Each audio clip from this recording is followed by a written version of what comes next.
Straight facts here. Nothing but facts. The Orlando Magic with a huge win against Utah Jazz. MVP chants in the Amway Center. We haven't heard those in like a decade for Magic players at least. And something special about this team. And yes, its leader, even if he doesn't want the crown. A big, big win for the Orlando Magic. Let's talk all about it on today's episode of Locked On Magic.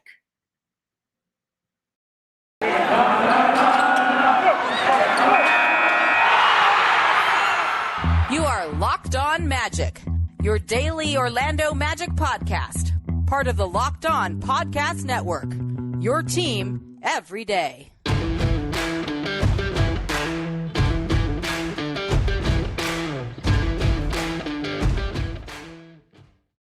And you are indeed Locked On Magic. Today is November 8th, 2021. My name is Philip Rossman-Reich. I'm the expert and site editor over at OrlandoMagicDaily.com. You can follow me on Twitter at PhilipRR_OMD. On today's episode of Locked On Magic, we're going to talk about the Orlando Magic's humongous win. Sorry, I just banged my table. Humongous win against the Utah Jazz. How the Magic were able to pull it off, and the quiet, humble confidence that is Cole Anthony and this Orlando Magic team. We'll talk about all that coming up here in just a moment. But before we do that, I want to thank you for making Locked On Magic your first listen or part of your daily podcast rotation every single day. We are here for you every day, every weekday, discussing the Orlando Magic. We do truly appreciate your listens. You can follow us and subscribe to our podcast wherever you download podcasts. Plus, we are also streaming on YouTube. And if you're watching on the YouTube channel, if you're watching live on the YouTube channel, I usually tape around 9:30, 10 a.m. So definitely subscribe to get the latest updates when we do go live. And we are planning some live shows coming up in the future. There won't be one this week, but we'll probably get to one next week before Thanksgiving. If you are watching the show live, you can always drop a comment in the chat section, and I will answer your questions live on the air too. That's what I'm big on. I love interacting with fans. But let's get into it. The Orlando Magic playing the Utah Jazz. And I will admit, I did not think this was a game the Magic were going to have much of a chance in. Even with the Jazz on a back-to-back, even with Donovan Mitchell's injury issues, even finding out Mike Conley wasn't going to play, the Jazz do all the things the Magic are really bad at. They have a great rim protector in Rudy Gobert. They're a great three-point shooting team. They offensive rebound really, really well. All the things that I have huge concerns about, this Jazz team is typically pretty good at. Typically pretty good at. And so I felt like this was a really difficult matchup. And so it was a very good sign, obviously, and very surprising to see the Magic get out to the hot start that they did. But Utah is the kind of team where they could play a B-, C+ game and still have a very good chance at winning. And what was really impressive about what the Magic did was Orlando entered the fourth quarter down 10. Their 15-point lead from the first half gone. All the good vibes, all the good feelings from that first half gone. They had to kind of scratch and claw their way back into this game. And we've learned a lot about this team in the first 2-3 weeks of the season now. They will fight. This is a team that, that doesn't matter what the deficit is. They know they're going to have some bad stretches and bad moments. They fight. They scratch and they claw. And I kind of came up with this joke while I was watching game. And I know I mentioned it on the recap YouTube on the recap YouTube clip. If you put Cole Anthony in a fourth quarter, you give him a chance to win the game in the fourth quarter, he's going to go out there and win the game. I think we're getting to that point. The way that he played against the Knicks, the way that he played against Minnesota, the way that he now has played against Utah. The only game where the Magic have not played a lot of clutch minutes this year. The only game where the Magic really failed in clutch time is against Charlotte. And that was the ball in Jalen Suggs' hand a lot. And Suggs, was a rookie who's struggling a little bit with his turnovers at the moment. Cole Anthony just took over this game. But it really, honestly, and we'll talk more about Cole up here in a little bit, but it really wasn't Cole Anthony that felt like made the difference or made the huge plays in this one. What really made the plays for me were the bell plays. And why this win feels so significant? Why this win feels so big is we said before the season began, progress is going to be measured by how much better the team gets over the course of the season and whether we can see the outlines of what this team wants to be. And we'll talk about that in a little bit here too. But the other thing that I said we wanted to see the Magic beat good teams, beat them at home, beat them wherever, beat good teams, because that is proof of concept. That shows that, okay, what you're doing, consistently being able to beat good teams, which is something that some of those Steve Clifford teams did struggle to do outside of 2019. 2020 really struggled to beat good teams. 2021 certainly did as well. Being able to beat those good teams is proof of concept that your style, that your identity can work if it becomes consistent enough to beat these high quality teams. Now, obviously, there's a few other factors involved in that, but being able to say, hey, we beat the Utah Jazz. Hey, we came back from 10 down against Utah Jazz to get a win. Hey, we came back from 12 down at New York to get a win. Those are big statements. Those are big statement games and big statements for a young team, a win that you can put a feather in your cap for. That's what this was. Again, the Jazz were undermanned back-to-back. Donovan Mitchell's not 100%, clearly. Mike Conley was out. I understand this is not the Jazz, as a fully operational battle station. But still, a huge win, being able to come back down, make big play after big play after big play after big play. And, again, this gets back to that question of identity. What do the Magic want to be? Who do the Magic want to be? What do they want to play like?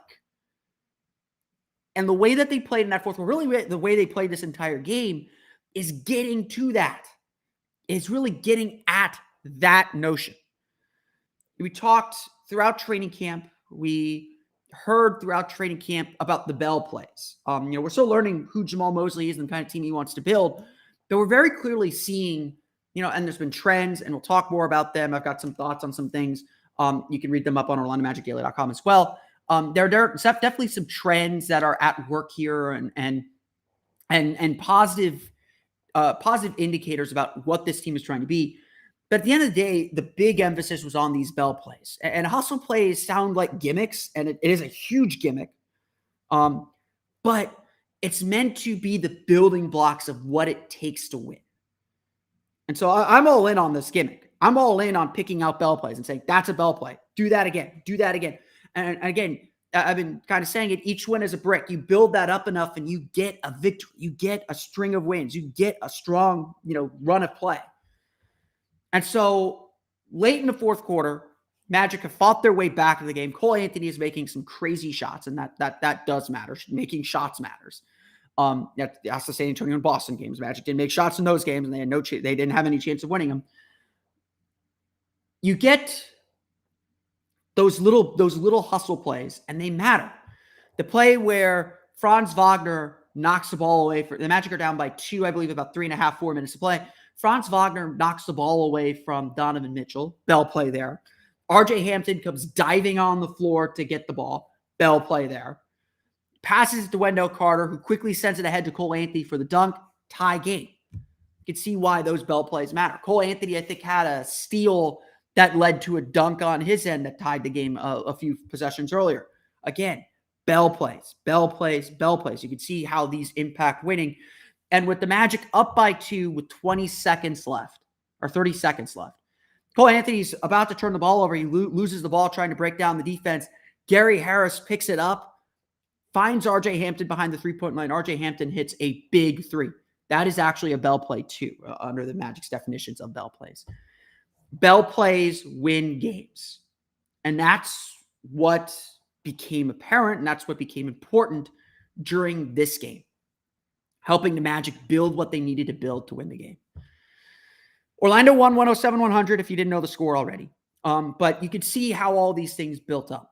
The fourth quarter was a masterpiece. Orlando's had some very good fourth quarters. You give them it really feels like if you give this team a chance to win, they're going to make it very hard to beat them. It's just getting to that fourth quarter has been the issue for this team. Magic have played an embarrassing few number of clutch minutes in these 11 games. I think they played only 2 clutch minutes through 10 games. And I'm sure they got to like four more tonight after Sunday's game. At least by the way the NBA defines. The NBA defines clutch minutes as any game within 5 points in the final 5 minutes of the game. So Orlando Orlando really, this was Orlando's first game on the line, final 5 minutes. Charlotte game a little bit, but this game was all the way to the end, was a close game. Orlando had to make big shots. Cole Anthony hit a huge shot over Rudy Gobert. RJ Hampton hit a huge shot as well off the dribble. There's that scramble play that I talked about. This was just a huge shot game. Orlando made great defensive plays. They played with great energy. They were the more aggressive, assertive, energetic team throughout the course of the game. Still made a ton of mistakes, still fouled a little too much. Turnovers in the second quarter allowed Utah back in the game. Third quarter was a little bit of a slog as well. But Orlando started to really kind of, I think, find their rhythm and find out how they want to play. And again, this is a marquee win. This is a win where all the pieces came together to enable the Orlando Magic to win the game. I'm going to get to some of your comments here before we dive into the box score. Luis Medina says, and I was not at the Amway Center for this one, so I need to hear. I felt the energy through the TV. This is the most excitement or buzz that we've had since the Dwight days. Just imagine what it'll be like when our injured big-time players come back and are injected into this team. Wow, I think there is a lot of interesting stuff going on there as well. He also adds, do you think Ross Harris minutes are taking up way too many minutes for developing the young guys? I don't quite yet. We'll get into Gary Harris. I thought Gary Harris had a really nice game in this one. Terrence Ross continues to be a little bit of a drain. He's really struggling to get a shot going. And I don't have much of an answer. I wrote a little bit about Terrence on OrlandoMagicDaily.com yesterday, I believe. So you can check that article out for some more thoughts on Terrence. We'll talk a little bit more about Terrence, I think, later on in the week as well. I think the veterans are still really important. I'm honestly, when Michael Carter Williams or Etuan Moore's back, I'm a fan of playing them a little bit.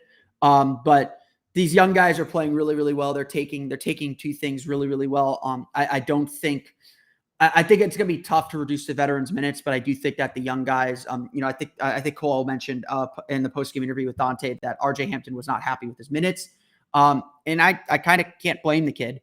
And he had a really good game, so he's earned some more minutes. He earned that closing time. So I think Jamal Mosley's got a really complicated issue with the minutes and the minute distribution, especially with Markelle Fultz and Jonathan Isaac due back probably sometime around Christmas, maybe hopefully a little bit before. Kel, certainly that Christmas date, I think is a fair date. Jonathan Isaac, who knows at this point.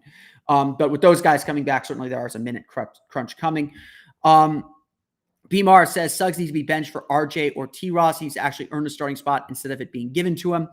Honestly, like Jalen Suggs, I know the shooting isn't good. I know he's making a ton of mistakes turnover-wise. It may just turn out that he's not a point guard. And I think that's something that the Magic have to figure out a little bit this year. His defense is really good. To say that Jalen Suggs isn't earning his playing time, he's not scoring, and that's a huge issue. And I think the Magic have to reorient their offense a little bit. I will say, I think Suggs is getting better. I know the shooting numbers are still not great. He is getting a lot better finishing at the rim and making better rim decisions. His defense is so good for a rookie. It's not like Jonathan Isaac level's good, but like both Suggs and Franz Wagner have been incredible defensively for rookies. Obviously, I think the shooting needs to be better from Jalen Suggs. There's an expectation that he'd be a scoring guard, and I think he'll get there. I'm not super concerned about his poor shooting percentages yet. I think it's just the game is fast. I do think that for some players, basketball is having a bigger deal for them than others. It's inconsistent, but I do think that the new basketball is having an effect on people. But I'm not overly concerned about Jalen Suggs. I think when Markelle Fultz comes back, it's going to be hard to sit Cole Anthony because Cole Anthony is the most important player on the team. So I do think there is a little bit of a question mark there. But right now, I think Suggs is fine in that starting line. I do agree RJ is earning himself more minutes. He played a fantastic game. He's really embracing his role as a defender, which I think is a huge part of his development. So we'll see what comes of that. If you are watching live, feel free to keep leaving comments. We'll talk about the Orlando Magic. We'll run through the box score real fast and talk a lot more about Cole Anthony coming up here in just a moment. But today's podcast is brought to you by Prize Picks. All right, NBA fanatics, have you heard about Prize Picks yet? Prize Picks is daily fantasy made easy, and I know you're going to love it. Prize Picks has the best NBA daily fantasy sports prop game on the market. Prize Picks offers more NBA props than any other DFS prop operator and offers all the superstar players as well as bench players, only recording a handful of minutes each game so you can bet what you believe in. PrizePicks offers any prop you can think of, from yardage to touchdowns, even interceptions thrown on the football side, and they have a lot more on the basketball side. All of you guys that deposit and use your promo code will receive a 100% instant deposit match up to $100. Just be sure to use promo code NBA. Here's how it works. You pick 2 to 5 players and an over-under on their projections, and you can win up to 10 times on any entry. It's just you versus the projected numbers. PrizePicks allows mixed sports entries, so you can take the over on LeBron combined with the under on Mahomes in the same entry. Use the award-winning app on both the App Store and Google Play stores. Entries can be made in 60 seconds or less. It's that easy to play. PrizePicks is safe and offers fast withdrawals. So don't hesitate. Check out prizepicks.com and use promo code NBA, or go to your App Store and download the app today. PrizePicks is daily fantasy made easy. Today's podcast also brought to you by DirecTV. Does this sound familiar? You've got one device that lets you catch a game live, another that lets you stream your favorite shows. You're watching sports highlights on your phone, and you got your neighbor's best friend's login for that premium movie channel so you can watch Dune or something. Well, I want to tell you about a simple way to get all that entertainment you love without the hassle, and a great way to finally get your TV together. It's called DirecTV Stream, and it brings your live TV and on-demand favorites together like never before, so you can watch your favorite sports movies and shows all in one place. That means no more juggling remotes and no need to buy another device ever again. And the best part, there's no annual contract. So get rid of the clutter and the confusion and get your TV together with DirecTV Stream. You can learn more at directtv.com. That's directtv.com. Compatible device required. Content varies by package. Let's run through the box scores here. Utah Jazz 107-100. We're going to talk a lot more about Cole Anthony, but holy cow, what a game from Cole Anthony. 33 points, 13 for 20 shooting, 5 for 10 from beyond the arc. Didn't really need to fill up the box score anywhere else. He did add 3 steals. He had 2 blocks on top of that. Cole Anthony was just simply fantastic. This kid is just overflowing with confidence at this point. That's really the only way to describe it.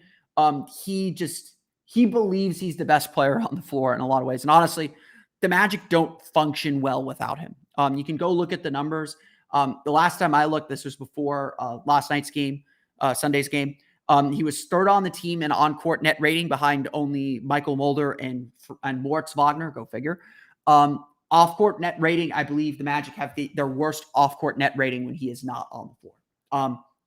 Now, again, that those numbers might hide some things. Those numbers aren't exactly perfect for telling you whether a player is impactful, but the difference is pretty stark. If I'm not mistaken, Mulder, Moritz Wagner, and Cole Anthony, the only 3 players with an on-court net rating. The off-court net rating for Cole Anthony is like in the -20s or -30s. Like it's bad.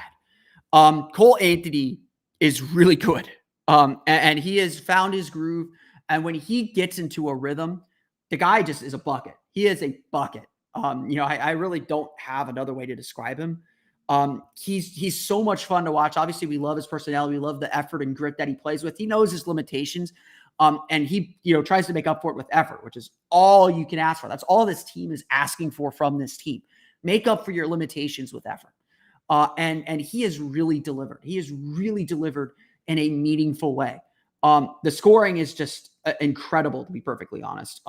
He's creating off the dribble. He's got that pull-up jump shot game. And obviously, he'd like him to be a little bit of a better playmaker. The assist numbers were a little bit down in this game for the Magic with just 24 on 43 field goal attempts. When Cole Anthony is able to hit off the dribble like this, that does not matter because he will find space. If teams lay off him, he will shoot it.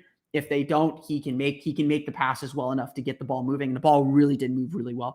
We'll talk more about Cole Anthony coming up here in just a moment. And yes, I'm not ignoring the MVP chance. We're going to talk about that a little bit later as well. Wendell Carter had a very, very good game. 22 points, 9 for 14 shooting, a career high 4 made three-pointers in 7 attempts, 15 rebounds, 6 assists for Wendell Carter Jr. Wendell, honestly, I think the big knock on Wendell Carter through the early part of his career was that his energy kind of goes up and down. It's not consistent. I think Wendell would be the first person to tell you that he needs to be better at that. So I don't think this is a new criticism. I don't think that's anything that anyone is unaware of. when he plays with this kind of energy, he can be a really good player.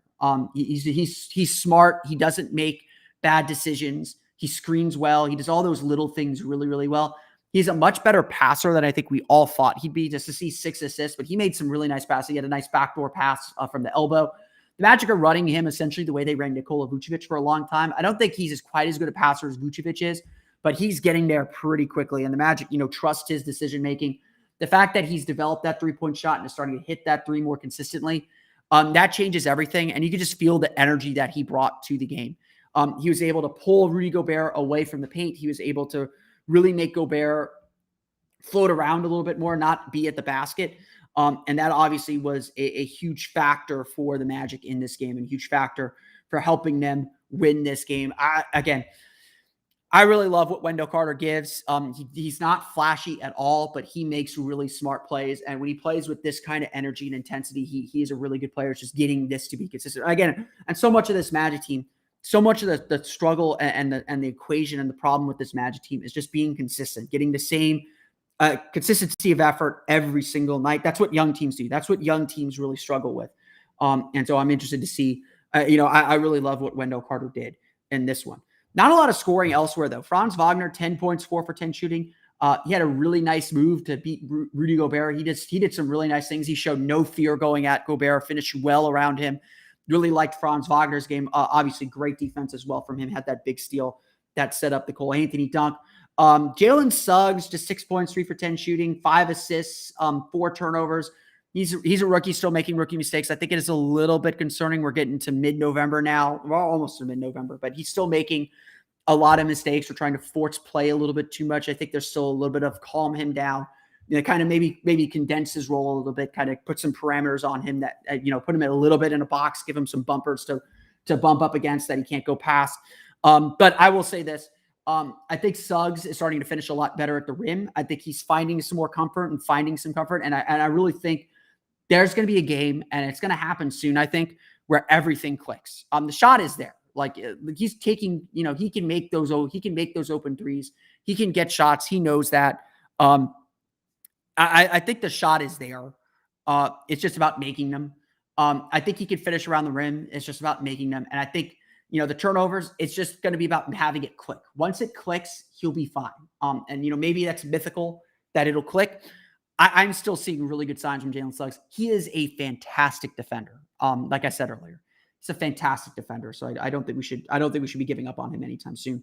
RJ Hampton had one of his best games of the season. 8 points, 3 for 4 shooting, 1 for 1 from beyond the arc.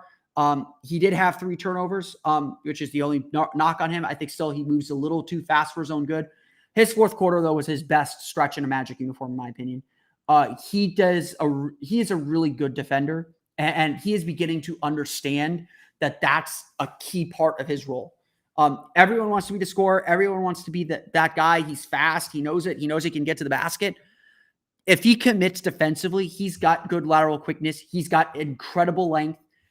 If he commits defensively, he could be a really good defender. And I think he is starting to figure that out. And the sooner he figures that out, the better he's going to be, and the more he's going to contribute to this team, and the more he's going to play. Played 1941 in this game. Obviously finished the fourth quarter out. I thought there was definitely a point where I thought they'd take him out, but they didn't. And that was a good decision by Jamal Mosley. Mosley made good, he had a bad rotation in that Ignas Brazdeikis and Moritz Wagner had to play a little bit. And in the 251 that Moritz Wagner played, the Magic were -8. Ignas Brazdeikis did not play. I apologize for that. In the 3 minutes that Moritz Wagner played, the Magic were -8. Moritz Wagner should not be playing minutes. I'm sorry. I like the guy. I don't hate the guy. I think he's a good little instigator sometimes. Until Michael Carter Williams comes back, use him to stir the pot a little bit. But the Magic lose those minutes pretty heavily, and I know what I said earlier. He should not be playing. And so, Mosley, I think, is still, fine-tuning how he wants to do the rotations. And I think foul trouble had a little bit to do with that. Both Franz and Wendell had 4 fouls. Mo Bamba had 3 fouls. But Mosley, I think, managed this game really, really well. And I know that's something that we've been tracking as well. So Hampton, again, deserves all the kudos for that. The Orlando Magic shoot 49.4% from the floor, 12 of 32 from beyond the arc. They do commit 13 turnovers, which is actually pretty low for them at the moment. That lead to 15 points. Utah, on the other hand, They get 21 points from Rudy Gobert and Donovan Mitchell. Donovan Mitchell, though, 8 for 24, 2 for 12 from beyond the arc.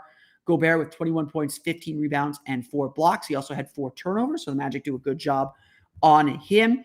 The Jazz shoot 38.2% from the floor, just 8 for 42. That's 19% from beyond the arc. They get to the foul line, 24 for 29 from the foul line. That was a big part of why Utah was able to get back in the game. 18 turnovers for 19 Magic points. That's 107-100. Talk a little bit about Cole Anthony coming up here in a minute, but first, let's get to some of the comments here in chat section. Load it up here. Is that we'll get to those? We'll get those coming up here. Here we go. Let's get to those now. Just going through the comments. From Samuel, looks like Cole and one other player have to go off for the Magic to win. Nice to see. It has been a different player every time. Ross in New York, Franz in Minnesota, and WCJ versus Utah. Yes. I mean, look, that's how the league is. I hate to say it. That's how the league is. The league is about your star players. And again, it's about consistency. I'd say this all the time.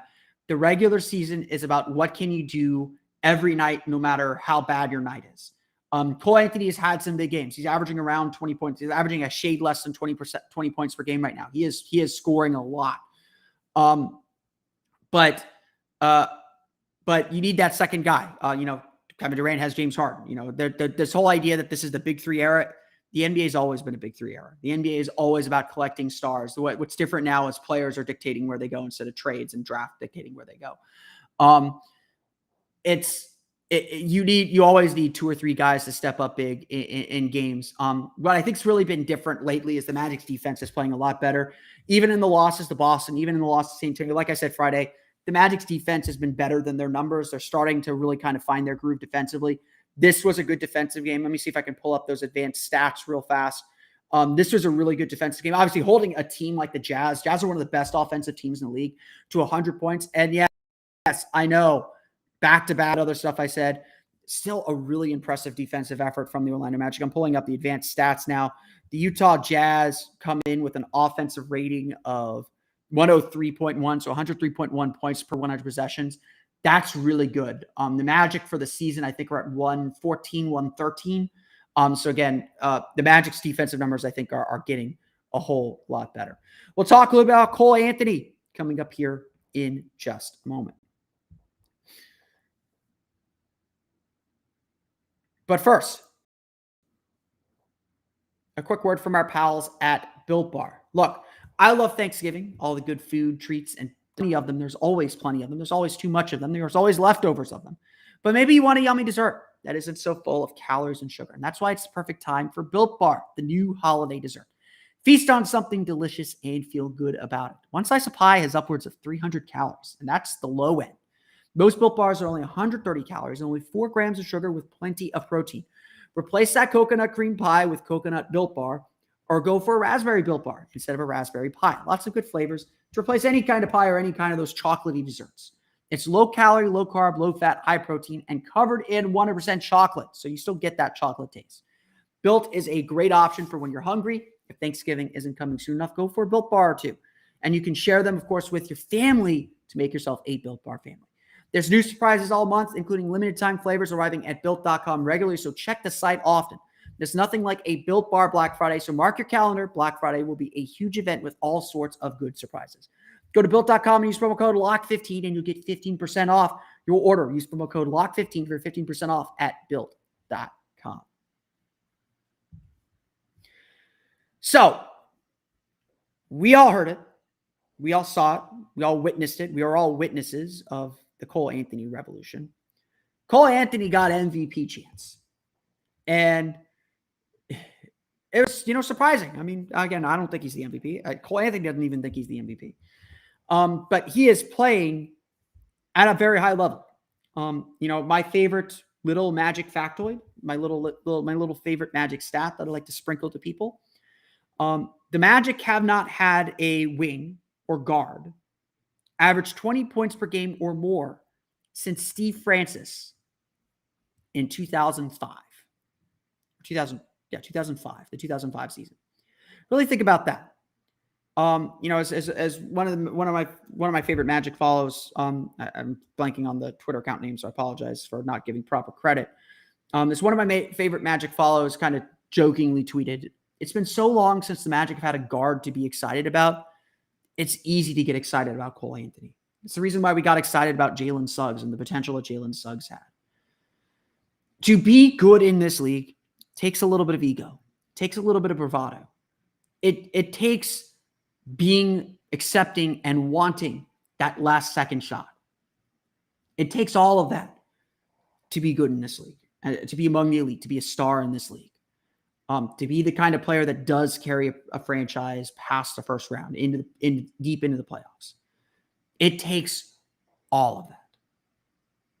And the Orlando Magic have been lacking that. And so Cole Anthony has stepped in, making that game-winning shot in Minnesota last year, making a game-winning shot in Memphis, and really captured people's imagination for what a shot maker can be.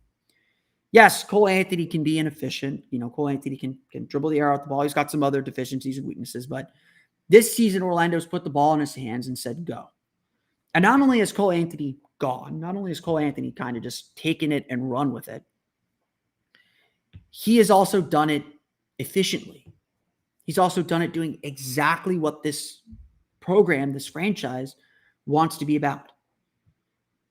To get MVP chance, you kind of have to invite them, whether by voice or by play. And whether Cole Anthony actually invited them by voice, he has become beloved among Magic fans. Beloved because of that attitude that he brings. Someone asked me last night, do you think Cole Anthony is a future All-Star in this league? And I was like, I don't know about that, but he believes it and he plays like it. And right now he is delivering on it. It's a lot to do the things that Cole Anthony has done. But what's really made him stand out is the humility that he brings to the table.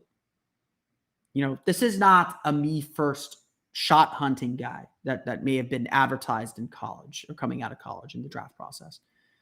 This guy's about his team. And the way that he plays is to score. That's his mentality. That's his game.